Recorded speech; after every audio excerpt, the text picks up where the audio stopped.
Hey guys, it's QuickyBaby, and we are going to get a double dose of gameplay in the Comet. I'm going to be showing you two games where, hopefully, I can learn from my mistakes. And you guys can too. And I can hopefully draw out little bits of the games where maybe the outcome of the battle has been changed. Now we're playing on Redshire. I'm making my way down the east of the map. We can see that the undulations here, the ridge lines, are a real great opportunity for the Comet to use its 12 degrees of gun depression to its advantage. Now this is a very nice matchup, an equal number of tier 8s, tier 7s, and tier 6s, so this is smack bang average for the Comet. Oh wow, there's a tier 6 British medium tank. He manages to hit me flush in the front of the tracks, taking them off, and doing 150 damage to me right at the beginning of the game. Great shot. So there's an IS there, a tier 7 Soviet heavy tank. He's very dangerous with his alpha damage. Got to watch out for him.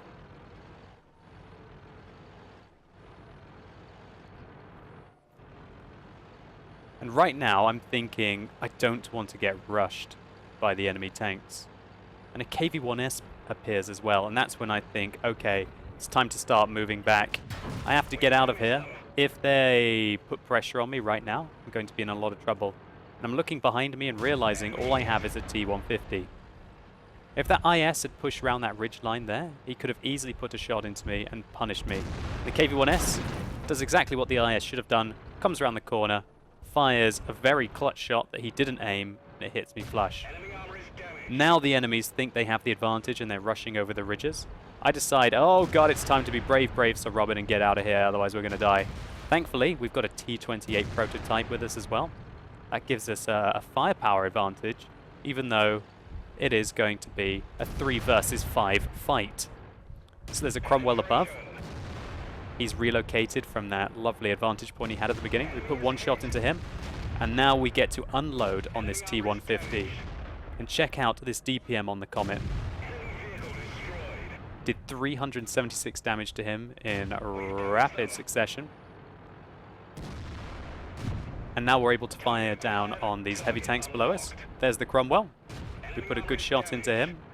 And now the situation has turned, where we have the advantage over the Cromwell. He has to expose the whole of his tank to be able to shoot me. And I'm keeping my turret hidden. I've got much better aim time than him with my vertical stabilizers. This Nashorn is now coming up after us. We have to take him out quickly. He has got a rather nasty gun. We'll shave off half of our remaining health. He turns his tank to the side. And he's panicking a little bit. He doesn't know what to do. Thankfully, we managed to take him out. Now we're going to turn our attention to the IS. Thankfully, the T-28 prototype puts a good roll into him. And now we're getting revenge on this KV-1S for his earlier shot into us. And we've helped that T-28 prototype survive. Now we're going to be engaging this Cromwell. Shazam! Oh no, not quite! And bam!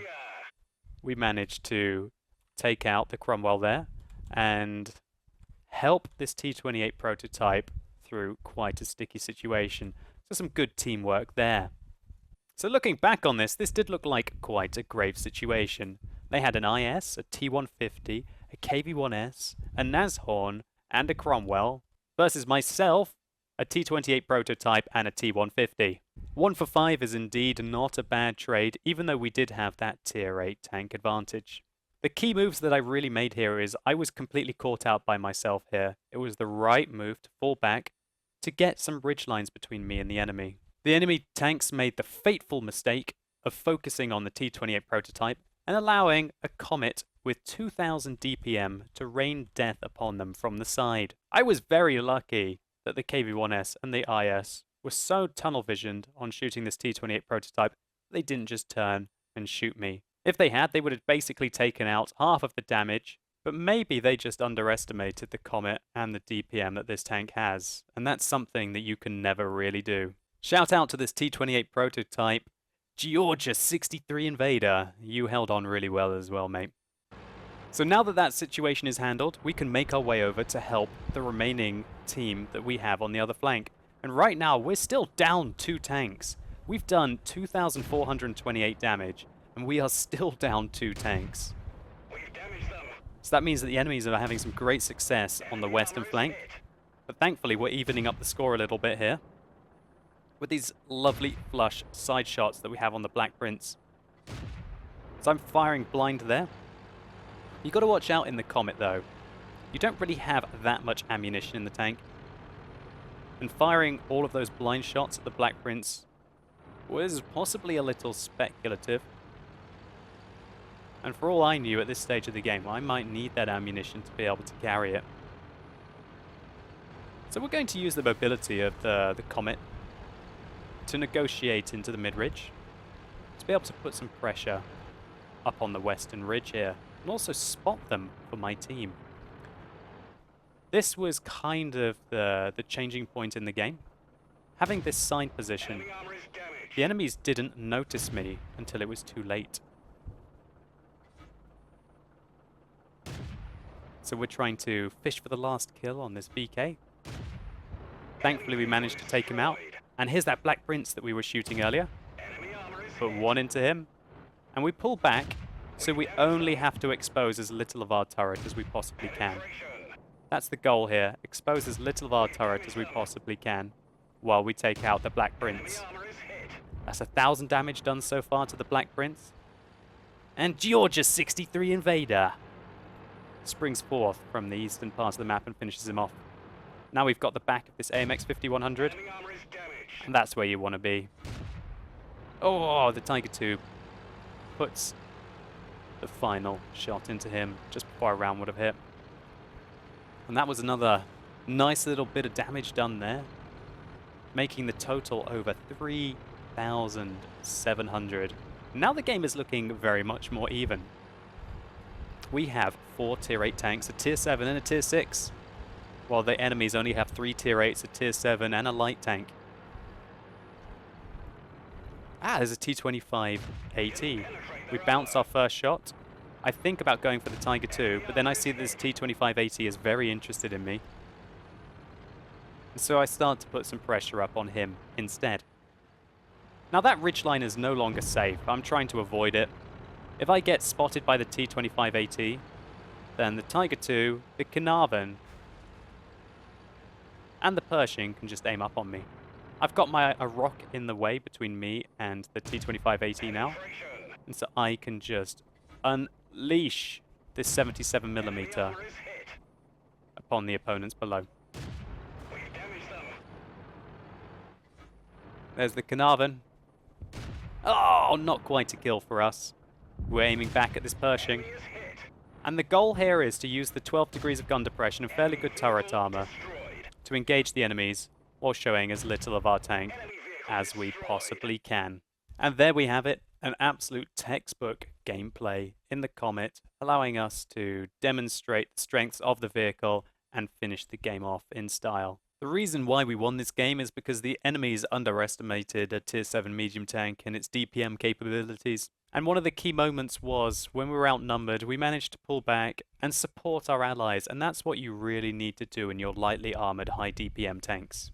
Anyway, let's take a quick look at the post-game stats before we move into some more Comet gameplay. So that battle was nearly 17,000 WN8, and it was over 5,004 experience for our double, securing a high caliber and a Top Gun medal. Even though we had to fire all of those premium rounds, we still made a profit of 20,000 credits, with a huge total damage done of 4,500. With the 6 kills, 1,668 base experience. Our armor didn't hold up very well at all there. We got a bit unlucky. Of the 3 hits we took, 3 penetrated. But really, considering the rate of fire of the Comet, you just have to take your chances sometimes and keep the gun singing. Anyway, let's take a look at some more gameplay. So now we're playing on Lakeville. This is a nice matchup for the Comet. Only against tier 7 tanks, and a third of the enemy team are tier 6. Now I'm going to be very aggressive and try and spot as much as I can. So I'm making my way into the center. Now what I thoroughly don't recommend that you do is push all the way round. Do not push to here. This is a terrible position. However, this, on the other hand, is great. So that first shot wasn't very good. The second one was flush. We fire a third for good measure.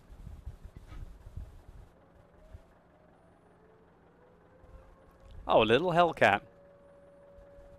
A very dangerous tier 6 tank destroyer. I'm worried about getting spotted, but I decide that the opportunity is far too juicy.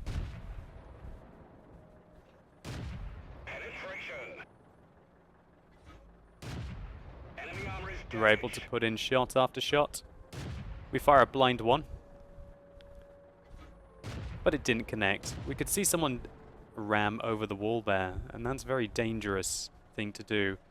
Try not to take out any debris while you're moving around the map. All that would have achieved the enemy vehicle there is giving me the opportunity to shoot him. Oh, that was a bit of a donkey shot. That one wasn't so bad. And we are getting all the opportunities here right now. I think that the SU-152 might have spotted me, but my sixth sense doesn't go off. I've got to think about what I need to do here, and I feel that the right call is to pull back. An SU-152, for all I know, might have the 152mm and will wreck me. I see that he's actually got the 122mm and that he missed his first shot. I know that he's going to reload quickly. Now that's a very important point there. If he was using the 152, and you can tell by the length of the barrel and the width of the barrel, if he's using the 152, I could have shot him about 4 or 5 times. Probably nearer 4. Maybe 3-4 times before he would have been able to reload to engage me. However, because I saw that he was using the 122mm, I need to be very careful. But thankfully, my 12 degrees of gun depression is allowing me to poke the hell out of his tank. He puts a good shot into me, takes out my commander, but he was going to die for it anyway. Now we've got a T-44 and a T-29 in the side. My commander got knocked out, and I put him back into the battle. Because without the commander, I'm not going to be spotting anything. Here we can see my turret armor is holding up well against this tier 7 medium tank. Second shell does go in though. This T-43 doesn't look like he can see us anymore. Spots us now. But we managed to punish him before he's even really able to aim at us effectively. Now we have the side of this medium vehicle. And I'm trying to loop some shells over into the KB3. Now I must say that the Comet does not have enough ammunition to be firing these kind of chancy shots. But sometimes they do go in, as we saw there against the Tiger P. Alright, this game is still a 50-50, even though we've done 2,700 damage. We're only up 1 tank on the enemy team. Until that T-43 just went down, and now we're up 2. So I decided that I want to try and be aggressive and try and support our western pass. If we can sandwich the vehicles together, there's no doubt that we're going to be able to take them out very effectively. Here we can see an IS. I did spot that he doesn't have the 122mm. And he hasn't spotted us yet. So because he doesn't have the 122, that's going to change the way I'm going to play. I'm going to be less worried about taking the second shell from him. So I'm just deciding that it's time to just stand and fight. Luckily for us, it looks like we tracked him as he moved. Now this T-20 is coming for us. I want to focus the kill on the IS first. So we make the kill on the IS. Next, it's time to engage this T-20.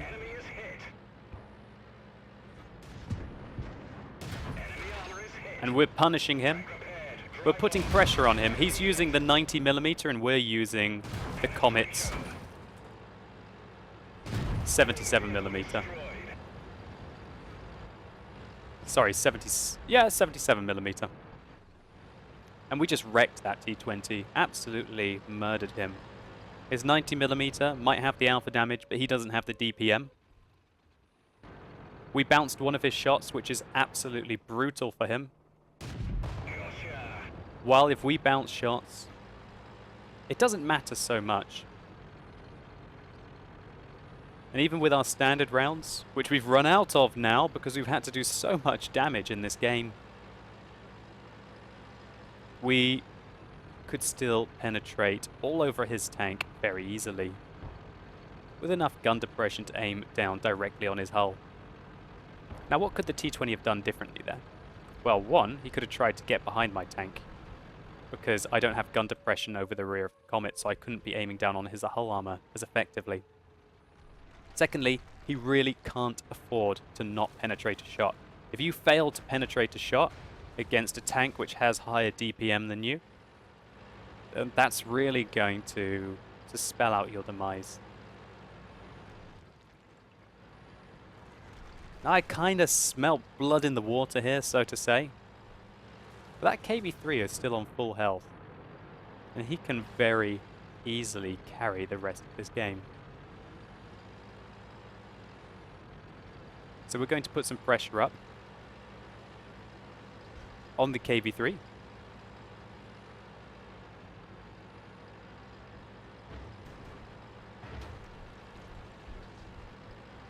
Now we spotted where the Hellcat is as well. It's only the M4 that we don't know where the M4 is.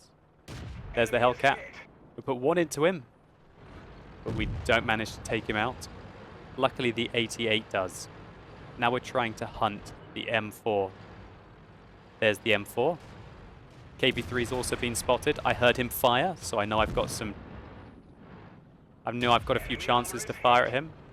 That was actually a misplay. I could have shot him twice there, considering the reload on his gun.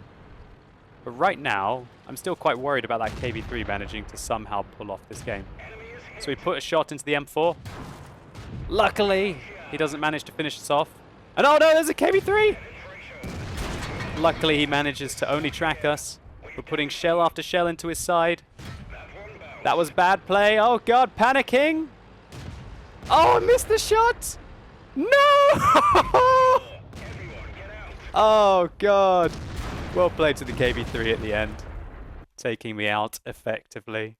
So what could I have done differently in that situation? Well, I should have probably aimed for the KB3's tracks. My only chance was to stop him, as I only had 17 health left, so I needed to be shooting his tracks at least twice to be able to take them off. Then what I could have done is either pulled back, or alternatively, if I locked him down in a position such as this, I could have made my way around him and either continued to safety down the alleyway, or if he decided to not aim at me, take advantage of his rear armor. This was still a really nice game in the Comet, one of the best that I've had. It's just a shame that at the end, I kind of donked out a little bit. Anyway, let's take a quick look at the post-game stats. So this was a big game. It was 22,000 WN8. We managed to pick up the high caliber medal and a top gun, with 5,190 damage done in a tier 7 medium. So even though we spotted 8 enemy tanks during the battle, quite a few of those were at the beginning of the game, we only got 81 damage upon detection points, which was disappointing, and I was really hoping that this number was going to be closer to a 2K base game. Still, 1,798 experience is one of the best rounds I've ever had in the Comet. That time, we got hit by 9 shots, of which 8 penetrated, leaving us on very low health indeed. Low enough health to be rammed to death by the sole remaining KB3. What a great ram by that guy. Even though we ran out of ammunition having to carry so hard, even without the bonus credits from this event, we would have still made 10,000 credits profit. And hopefully this replay showed you a little bit more of the capabilities of the Comet. Anyway, I hope you guys enjoyed this double dose of gameplay. I've got lots of Comet gameplay all over this channel, including a full review of the tank, which I feel is one of the strongest vehicles tier for tier in the game. If you've enjoyed this replay, please consider rating it down below. I'd really appreciate it and it helps me out. And as always, thank you so much for watching. You've been epic, and hopefully I'll see you soon.